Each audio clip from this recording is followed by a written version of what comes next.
gars et bienvenue dans ma vidéo book haul du mois d'octobre. J'ai même pas compté combien de livres j'avais. C'est nul! Aujourd'hui j'ai 6 livres à vous présenter. Alors on y va!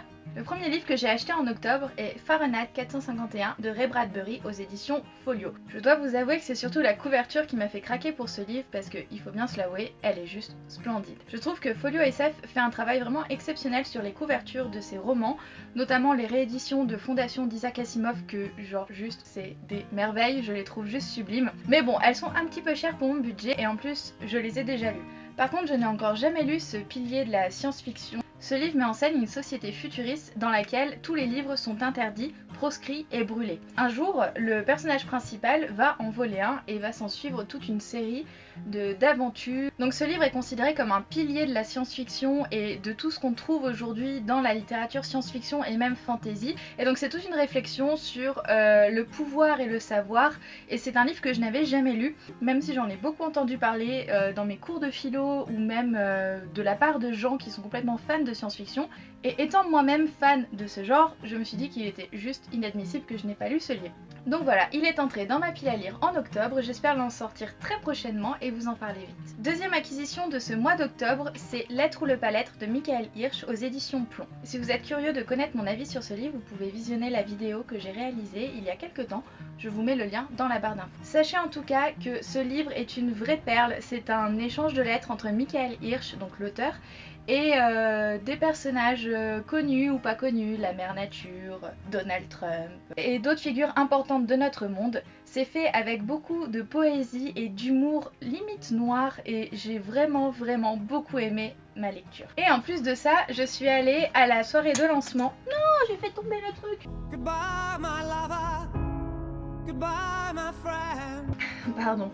Donc je disais, je suis allée à la soirée de lancement et j'ai eu la chance de me faire dédicacer mon exemplaire par Michael.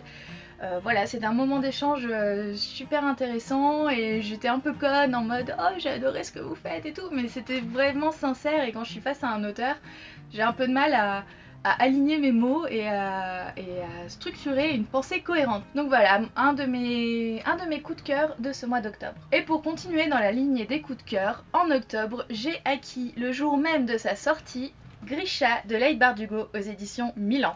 Alors comme vous pouvez le voir, Leigh Bardugo est clairement une auteure à citation, vu le nombre de post-it que j'ai mis dans le livre. C'est l'histoire d'Alina qui est une jeune Grisha, c'est-à-dire une magicienne, et qui s'avère être en fait une invocatrice de lumière, et le fait d'être une invocatrice de lumière lui permettrait de sauver le monde, rien que ça. Elle se fait embrigader par les Grisha, elle apprend à connaître leur monde alors qu'elle était complètement en dehors de ça, et c'est le Darkling, un Grisha très puissant qui contrôle plus ou moins les ténèbres, qui va la former. S'ensuit ensuite toute une aventure des plus dingues. J'ai franchement adoré l'univers, c'est trop génial, c'est du grand Leigh Bardugo dans le monde de Six of Crows pour ceux qui connaissent. Et si vous voulez mon avis plus détaillé, vous pourrez retrouver ma chronique sur le blog et aussi ma chronique vidéo sur cette chaîne. Merde, c'est rien, c'est mon sèche-cheveux. Dernière acquisition romanesque dirions-nous, c'est le tome 3 des Chroniques lunaires de Marissa Meyer aux éditions Pocket Jeunesse, donc le volumineux Cress. Il y a 650 pages de science-fiction mêlée à une réécriture de contes. J'ai adoré Scarlett qui est le tome précédent et qui réécrit Le Petit Chaperon Rouge. Ici on est face à une réécriture de Réponse. C'est juste une saga qui est assez phénoménale. Du coup je remercie Aloïse des Tribulations culturelles de Lou de m'avoir conseillé cette saga. Elle me conseille à peu près toutes mes lectures en fait, mais celle-là particulièrement parce que franchement j'ai vraiment adoré la lecture du deuxième tome. J'ai hâte de me plonger dans la lecture du troisième. Voilà. L'avant-dernier livre que j'ai à vous présenter est un service presse que j'ai reçu des éditions Casterman et que je remercie énormément parce que ça a été une très jolie lecture. Il s'agit de Le Petit Poucet c'est moi, écrit par Christophe Maury et illustré par Marie Caudry. C'est tout simplement l'histoire de l'ogre et du petit poucet du conte, que nous connaissons tous, qui veulent se rencontrer et qui s'écrivent des lettres. Alors l'ogre dit au petit poucet « J'aimerais beaucoup t'inviter à manger chez moi, mais si tu viens, je te croquerai ». Et le petit poucet raconte à l'ogre ses aventures, parce qu'il a gardé les bottes des 7 lieues. Et c'est vraiment quelque chose de, comment dire, c'est à la fois un conte très moderne et très classique, parce que Dans cet échange épistolaire, Christophe Maury, voilà, il reprenait vraiment les codes du conte classique avec une exposition, les personnages principaux, une sorte de rythmique avec certaines phrases qui revenaient comme des comptines en fait, comme un conte. Le conte, comptine, c'est plus ou moins lié. Et en même temps une sorte de modernité dans l'écriture et dans l'humour que j'ai trouvé juste super touchante et poétique, et c'est un texte qui m'a vraiment touchée. J'émettrai un petit bémol sur les illustrations que je trouve très intéressantes d'un point de vue adulte, mais c'est vrai que ce ne sont pas des illustrations devant lesquelles j'aurais été émerveillée enfant. Quand j'étais petite, j'aimais bien les choses très doudou, avec des couleurs assez pastel, ou des couleurs très flashy, mais ces illustrations-là, pour moi, sont trop adultes par rapport à la douceur du texte. Mais c'est un avis complètement subjectif et ça n'enlève rien à la qualité des illustrations qui sont quand même assez belles. Donc ce livre est paru début novembre aux éditions Casterman. C'est un très beau cadeau. Ça peut être aussi une lecture du soir ou une première lecture pour un enfant ou une redécouverte du monde de l'enfance par quelqu'un de 23 balais par exemple. Voilà, j'ai beaucoup apprécié et vous pourrez retrouver ma chronique complète sur le blog. Et enfin, dernier livre reçu au mois d'octobre, c'est aussi un service presse mais cette fois-ci des éditions Flammarion et c'est Le nez de Cyrano aux éditions Père Castor, écrit par Géraldine Vincent et Thomas Bass.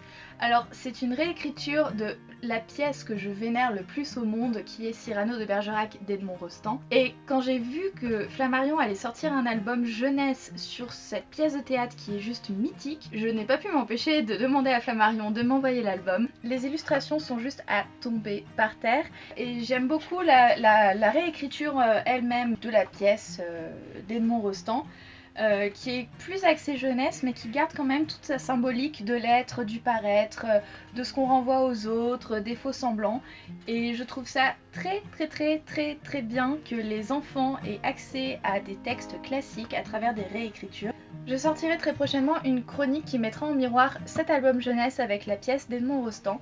Je prends un peu de temps pour la faire parce que ça demande beaucoup de documentation. Je vais relire la pièce de Cyrano de Bergerac une 20e fois. Et voilà, donc cet album paraîtra le 8 novembre aux éditions Flammarion dans la collection Père Castor. Si vous êtes un ou une fanatique du théâtre d'Edmond Rostand et de cette pièce de Cyrano de Bergerac, n'hésitez vraiment pas à vous jeter sur cet album qui est juste d'une beauté, mais sans nom. Si vous êtes une maman ou un papa qui a envie de faire découvrir à son enfant des textes classiques, passez par ce biais-là parce que c'est vraiment... c'est juste trop bien. Ne serait-ce que pour avoir un bel album dans sa bibliothèque, ça fait toujours du bien.